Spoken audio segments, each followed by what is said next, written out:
Assalamualaikum warahmatullahi wabarakatuh.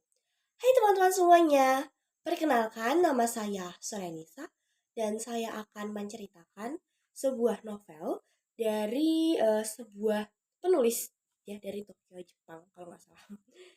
Eh, yang berjudul Funichuli Funichula karya Toshikazu Kawaguchi. Nah, jadi sebenarnya ini novelnya tuh memiliki dua season atau dua seri yang berbeda.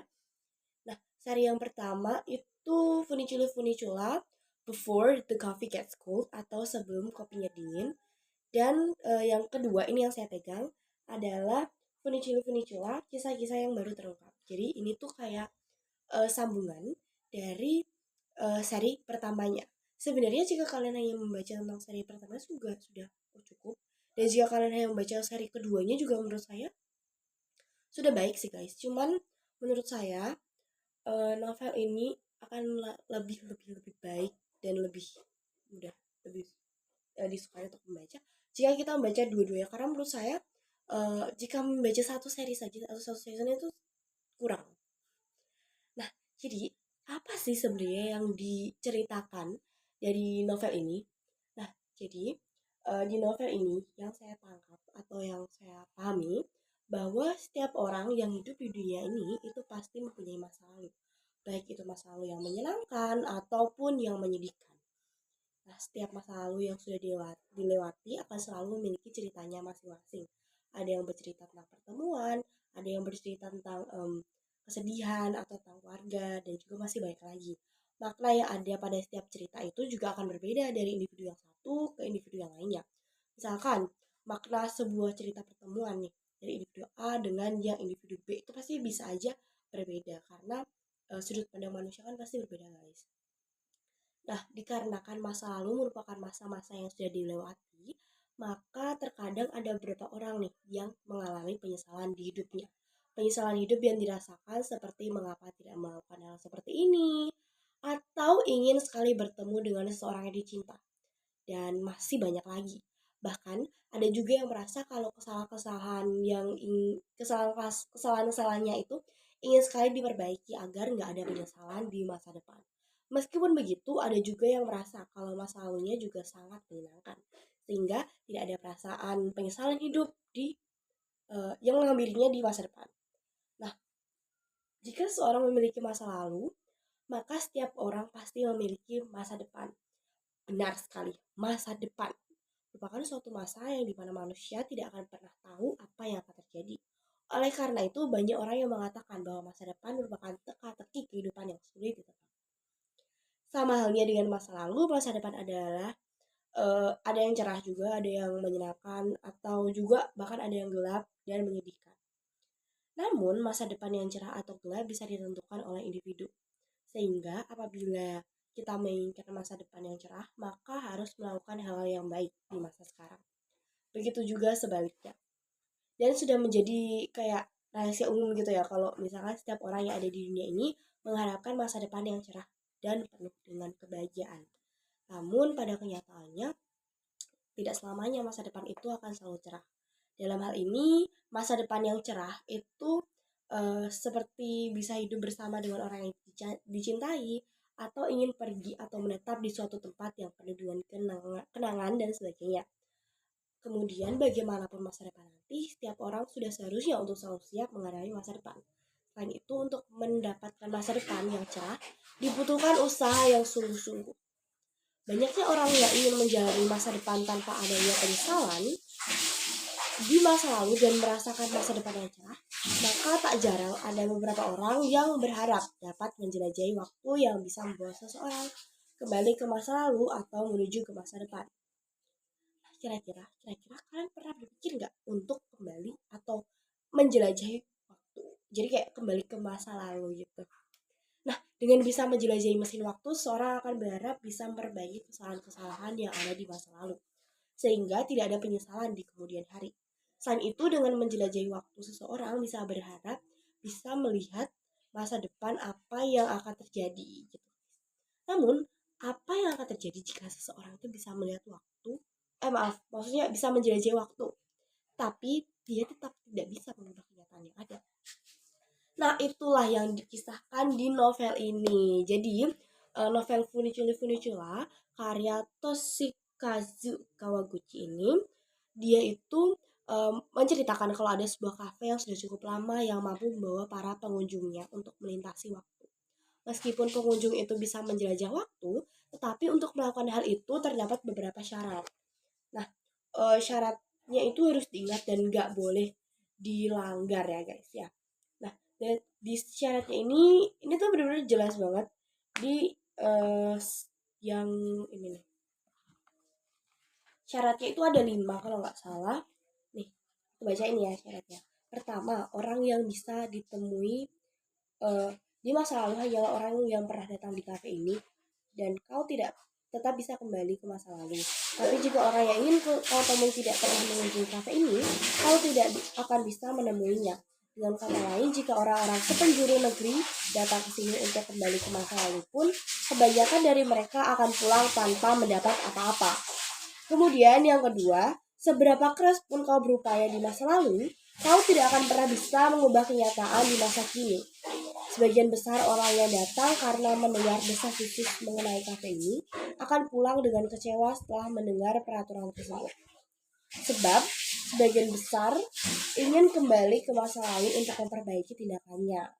Jadi ya seperti yang tadi aku bilang tadi, yang sudah saya bilang tadi, kalau manusia itu sebenarnya mereka pasti ingin banyak yang ingin kembali ke masa lalu untuk memperbaiki atau untuk merubah kenyataan yang ada di masa kini. Padahal tapi di kafe ini, di Funicula ini, dia nggak bisa membantu kita buat berubah apapun yang terjadi. Mau gimana pun kita berusaha sesusah payah apapun, kita tetap nggak bisa merubah apapun gitu. Nah, ketiga, kau harus duduk di kursi tertentu untuk kembali ke masa lalu. Namun, kursi itu telah diduduki oleh seseorang. Kau hanya bisa duduk di situ ketika orang tersebut meninggalkan kursi ke toilet. Ia selalu ke toilet 1 kali setiap hari, tetapi tak ada yang tahu kapan tepatnya. Nah, yang dimaksud orang yang menduduki kursi ini tuh sebenarnya juga udah ada di cerita ini guys, di yang novel kedua. Tapi ini aku mau bahas tentang yang pertama dulu ya. Intinya ini untuk syarat kafenya sama aja karena seluruh eh, dua-duanya dua seri itu membahas tentang novel yang sama tapi dengan cerita yang berbeda. Dan yang keempat, ketika berada di masa lalu, kau tidak boleh meninggalkan kursi tersebut. Jika beranjak dari situ, kau akan ditarik paksa kembali ke masa kini. Karena itu saat berada di masa lalu pun kau tetap tidak bisa keluar dari kafe. Nah mungkin ini juga salah satu alasan kamu tetap tidak bisa merubah apapun gitu. Kemudian yang kelima atau yang terakhir itu kau hanya bisa kembali ke masa lalu setelah kopi dituangkan ke cangkir dan waktu kunjunganmu hanya sampai sebelum kopinya dingin. Selain itu tidak sembarangan orang yang dapat menuangkan kopi tersebut. Yang bisa melakukannya hanya Kazuto kita atau orang yang bisa atau pramusaji di kafe itu. Jadi sebenarnya itu kayak semacam power gitu buat orang, buat untuk yang memiliki kafe itu. Nah, jadi sebenarnya meskipun peraturannya ini menjengkelkan, ada saja orang yang bisa, uh, ada saja orang yang mendengar desas-desus ini dan tetap ingin kembali ke masa lalu.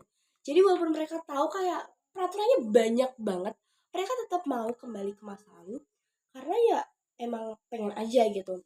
Jadi ini sebenarnya juga poin utama dari novel ini karena kayak sometimes terkadang manusia akan berpikir ih ngapain sih kayak melakukan hal yang percuma gitu, padahal ada loh guys, ada yang bisa dirubah walaupun kita nggak bisa merubah apapun kelihatannya, tapi sudah ada yang berubah.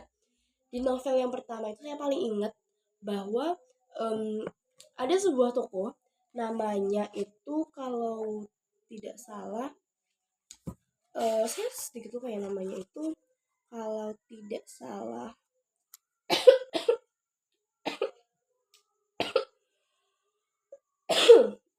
sakit semangat ya, kalau tidak salah Kimiko Manda itu tuh dia oh bukan Kimiko, sepertinya ada deh ada ada seorang pasangan suami istri yang dikisahkan di novel yang kedua yang pertama. Dia tuh bilang kalau misalkan oh ternyata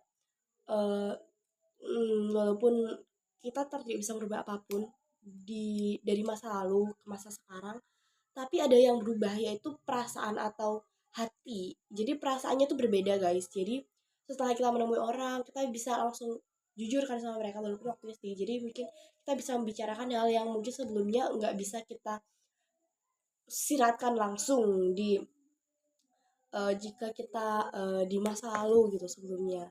Tapi kita sekarang bisa menyiratkannya langsung karena kita tahu waktu kita tuh benar-benar terbatas gitu.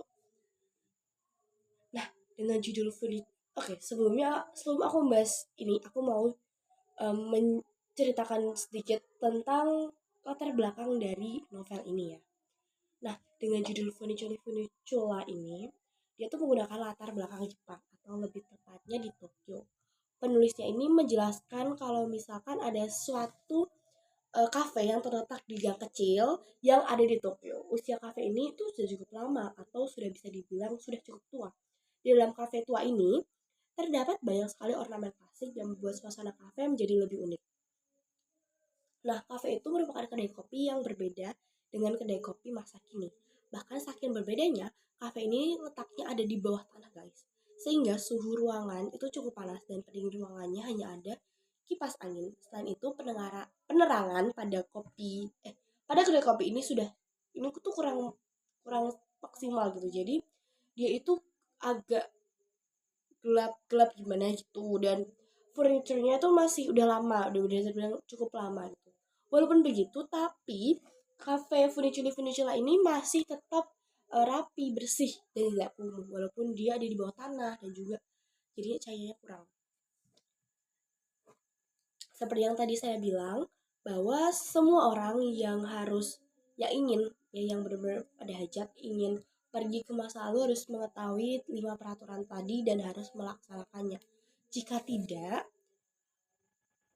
ya nanti mereka itu bisa uh, dengan kembali ke masa lalu itu bisa merenggut nyawanya mereka sendiri. Nah, di novel yang kedua ini menceritakan kenapa kok bisa merenggut nyawanya mereka sendiri. Ternyata mereka itu tuh bisa merenggut nyawanya mereka sendiri itu karena kalau misalkan mereka enggak melakukan kalau misalkan mereka enggak melakukan hal yang seharusnya dilakukan um, seperti mereka contohnya nih ada sebuah orang di sini tuh diceritakan siapa perempuan yang berbaju putih itu. Jadi benar-benar diceritakan secara jelas, bukan nggak jelas, sebenarnya nggak jelas sih guys. Cuman saya merasa kalau misalkan ini diceritakan cukup jelas karena kita bisa berpikir, mengira-ngira kalau misalkan perempuan yang duduk di kursi itu, yang duduk di kursi yang khusus itu, biar bisa kembali ke masa lalu, itu adalah perempuan atau orang yang dikutuk karena dia tetap ada dia nggak kembali ke masa lalu sebelum setelah kopinya tuh masih tetap kopinya udah nggak panas atau hangat lagi. Jadi saat kopinya dingin dia tetap mau ke masa lalu dan akhirnya dia hmm, jadi hantu. Jadi sebenarnya di sini diceritakan juga kalau misalkan sebenarnya perempuan itu tuh bukan yang jahat atau gimana, dia itu ya cuma dikutuk aja. Ya sebenarnya menurut saya ini adalah benar-benar kayak Jepangan sekali karena memang umumnya karya Jepang kalau nggak jauh-jauh dari hantu kutukan seperti itu ya. Jadi ini benar-benar kayak Jepang banget. Nah, meskipun menjelajah waktu ini seperti yang tadi saya bilang, meskipun menjelajah waktu itu bisa membahayakan nyawanya sendiri, tapi ada juga loh yang berani untuk menjelajah waktu.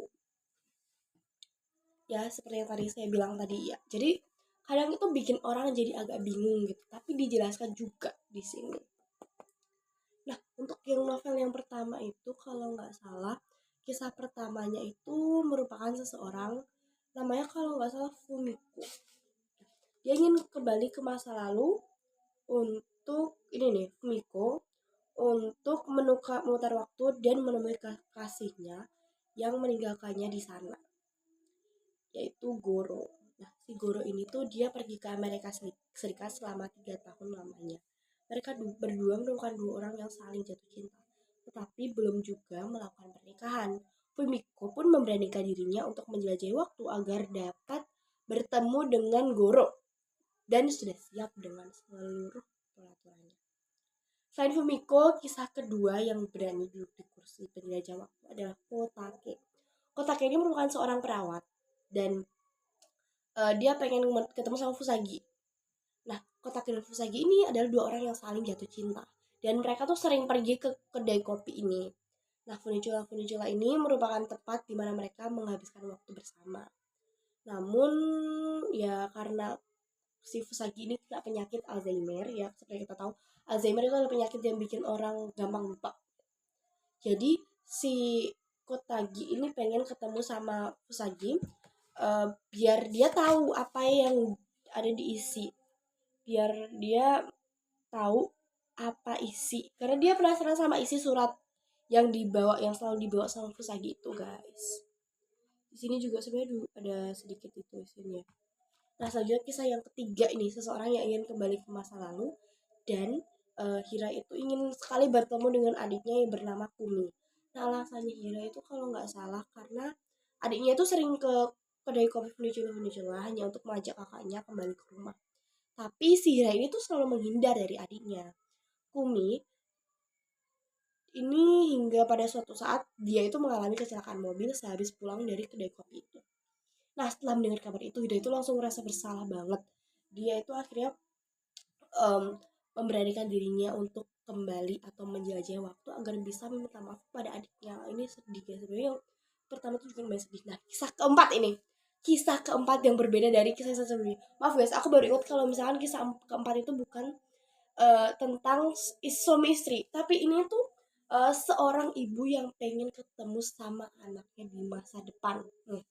Jadi tuh, nah kayak ini tuh adalah merupakan kayak top kita kalau nggak salah namanya. Ya kayak top kita dan Nagare top kita itu adalah seorang kasih. Ya. Mereka itu yang memiliki kafe ini ya, si Tokita itu memiliki kafe dan mereka tuh ingin sekali pergi ke masa depan untuk bertemu dengan anaknya. Kei dan Nagare pertama kali bertemu di rumah sakit dan pada pandangan pertama itu si Kei ini langsung mulai jatuh cinta kepada Nagare dan akhirnya mereka melakukan pernikahan, guys. Namun karena sedang hamil muda atau sekitar 6 minggu, Kei ini disarankan oleh dokter untuk mengukurkan bayinya karena sang ibu ini mengidap penyakit jantung. Nah, si Kei ini pun akhirnya tetap memutuskan untuk melahirkan bayi itu apapun resikonya dengan alasan kayak karena dia pengen keeping baby aja gitu. Dan itulah alasan kenapa Kei itu pengen banget pergi ke masa depan. Nah, sebenarnya untuk kembali ke masa depan itu lumayan tricky ya guys ya, karena kita nggak tahu apakah orang tersebut mau pergi apakah orang tersebut benar-benar akan ada, orang yang mau kita temuin itu apakah akan ada di cafe itu kan kita nggak tahu. Jadi ya mau nggak mau gitu. Tapi di sini adalah part yang paling bikin aku terenyuh itu adalah yang keempat ini, karena dulu bikin aku ngerasa aduh terenyuh banget waktu si siapa sih nama Kazu tuh bener dia pengen bantu si Kei biar dia ketemu sama anaknya. Kayak dia bilang ya aku akan ya, memastikan kalau misalkan dia ada di sana dan akhirnya mereka bisa bertemu, guys. Ini bener-bener oh my god, looks good. Nah, menurutku ya selanjutnya itu yang ada di sini tuh ya kelanjutan dari novel itu ya, kelanjutan dari novel yang pertama. Nah, kalau novel pertama itu lebih ke memperkenalkan kafe itu. Kalau yang ini tuh menceritakan tentang sebuah hal-hal yang belum diceritakan sebelumnya. Gimana tuh? Nah, aku baca dulu dari sinopsis dari Funicula yang kedua ini. Funicula, sebuah kafe di gang sempit di Tokyo yang masih kerap didatangi orang-orang untuk menjelajahi waktu. Peraturan-peraturan yang merepotkan, tetapi itu semua tidak menyurutkan harapan mereka untuk memutar waktu.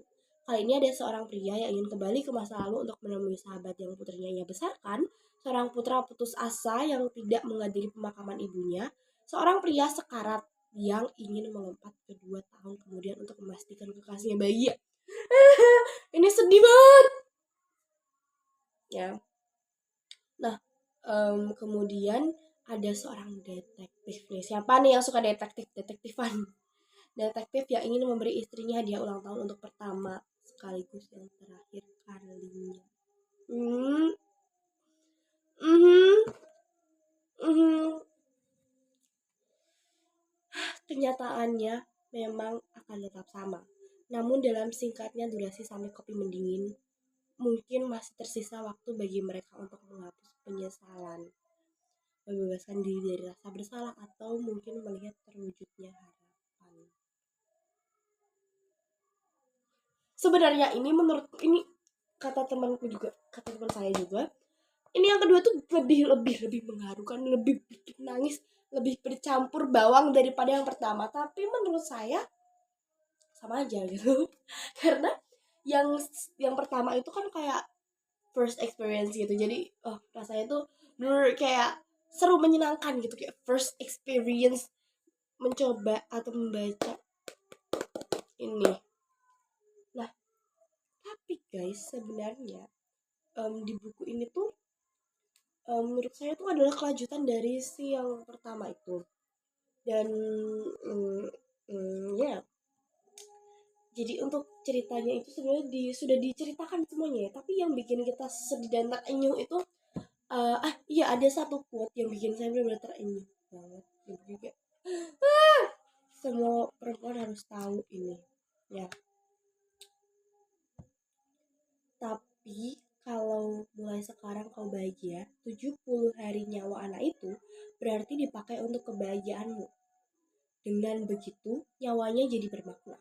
Kaulah yang memberi nyawa anak itu makna.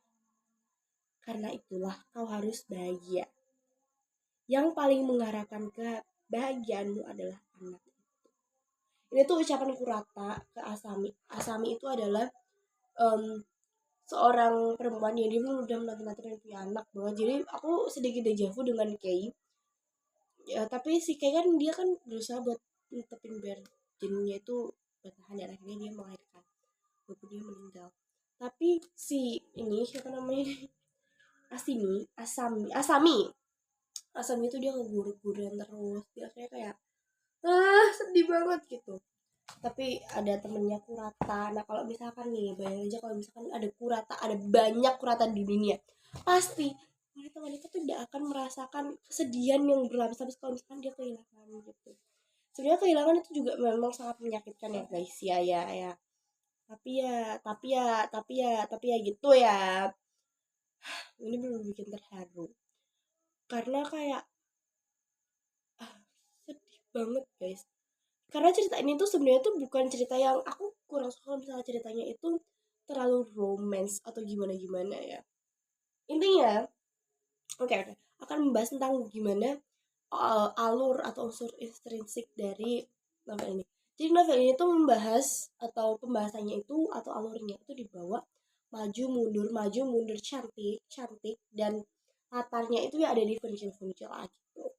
Nah, ini tuh bener-bener kerasa banget kayak art Jepang gitu, kayak Jepang art banget. Karena pasti ada perasaan gitu kalau misalkan karya dari Jepang yang dibuat sama orang Jepang itu pasti kerasa Jepangnya. Tapi beneran guys, dan ini tuh alurnya maju mundur yang dimana itu saya suka, dan tentang mesin waktu yang ini sebenarnya lumayan anti mainstream ya, karena mesin waktu itu adalah sebuah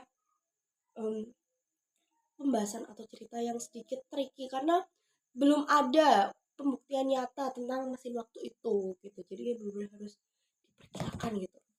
Nah mungkin kalau misalkan teman-teman berpikir kalau ini mirip dengan ya mesin waktu yang kalian pikirkan, mungkin tidak, karena ini tidak akan merubah apapun.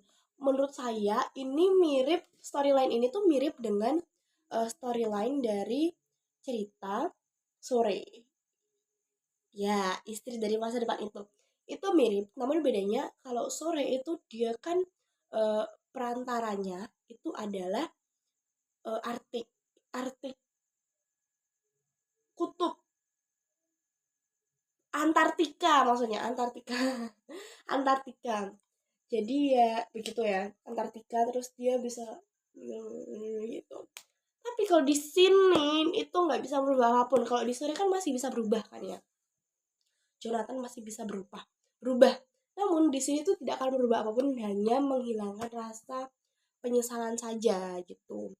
Jadi kalau misalkan dibahas dengan cerita Sore, mungkin si Sore akan pergi ke kafe ini, terus dia akan em, pergi dan dia akan cerita gini gini gini, aku berharap kamu gini gini gini, dan akhirnya si Jonathan akan menceritakan kalau misalkan dia sebenarnya menyesal, dia pengen banget tetap bertahan hidup, em, pengen tetap bertahan lama, tapi dia nggak tahu kalau misalkan gini gini gini.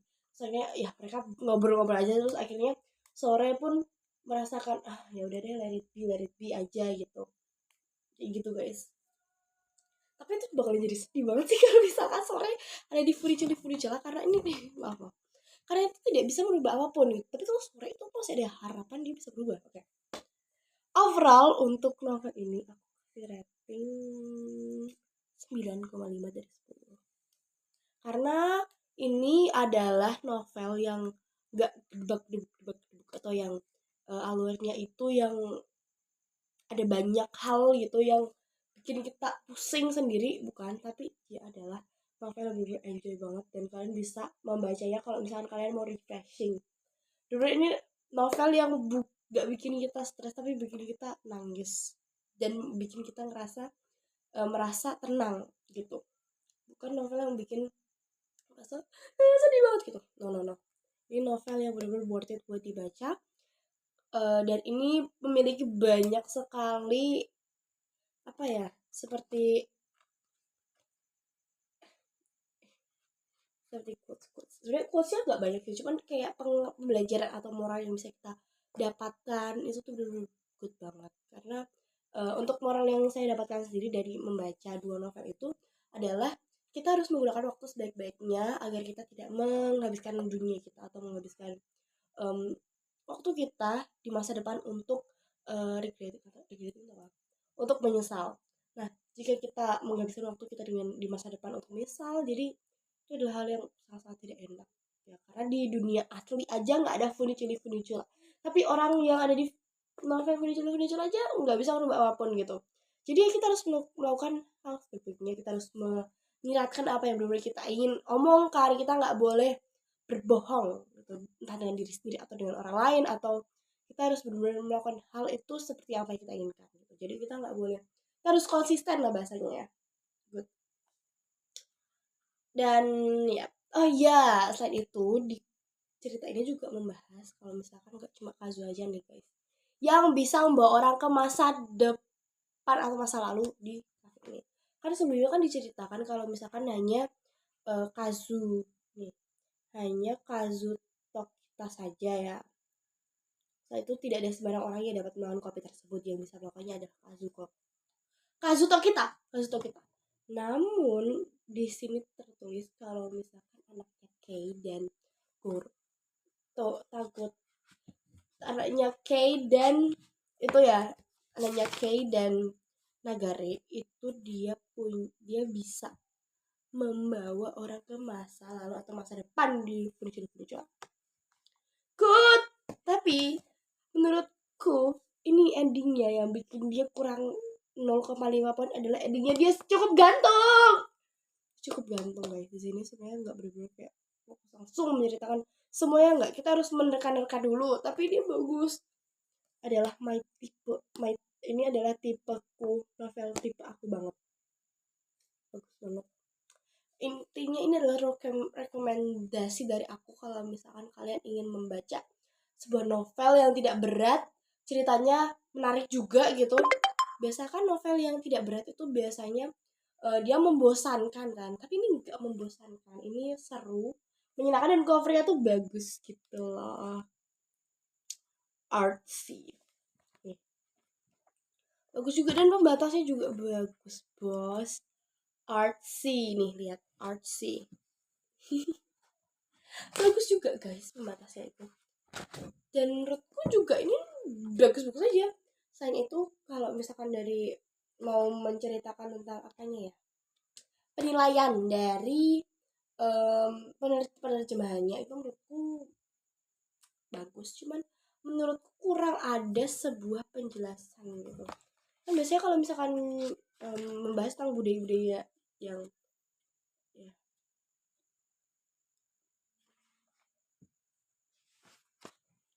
budaya-budaya yang bukan budaya Indonesia atau budaya yang ditranslatekan itu kan ada seperti lembar untuk penjelasannya gitu kan di belakang, tapi di sini tidak ada, mungkin karena ini novel ya. Biasanya kan kalau buku non fiksi kan ada, ya mungkin ini saja yang mungkin kurang, tapi ini benar-benar bagus dan ini bisa meningkatkan kita untuk mengetahui lebih banyak tentang budaya-budaya Jepang. Siapa yang suka Jepang, angkat tangan. Ya, sekiranya itu saja yang bisa saya menceritakan atau presentasikan tentang buku Funiculi Funicula ini. Selebihnya, selebih atau kurangnya saya mohon maaf. Terima kasih. Wassalamualaikum warahmatullahi wabarakatuh. Bye bye. Oh ya, mau bilang dulu. Intinya, yang moral yang bisa kita dapatkan adalah habiskan waktu kalian dengan baik agar tidak merasa menyesal di masa depan. Dan jika kalian tetap merasa kalau aku menyesal, yang hanya kalian lakukan, yang hanya bisa kalian lakukan adalah melihat ke depan dan terus melakukan yang terbaik yang bisa kalian lakukan setelah kalian menyadarinya. Jadi setiap hari itu adalah sebuah evaluasi. Ada 3 hal yang tidak bisa kita rubah. Ya mau sekeras apapun kita usahakan, itu tidak bisa kita rubah. Yaitu pertama, masa lalu, sakit atau perasaan sakit atau sedih, dan yang ketiga adalah kematian. Ya itu adalah 3 hal yang tidak bisa kita ubah. Selain itu kita bisa mengubah, tapi dengan banyak banget usaha, guys. Seperti itu. Terima kasih Toshigazu Kawaguchi karena kamu sudah membuat novel sebagus ini. Ini cinta banget, sayang banget. I really love this. Selain itu, terima kasih ya. Nah, mungkin sudah itu saja ya.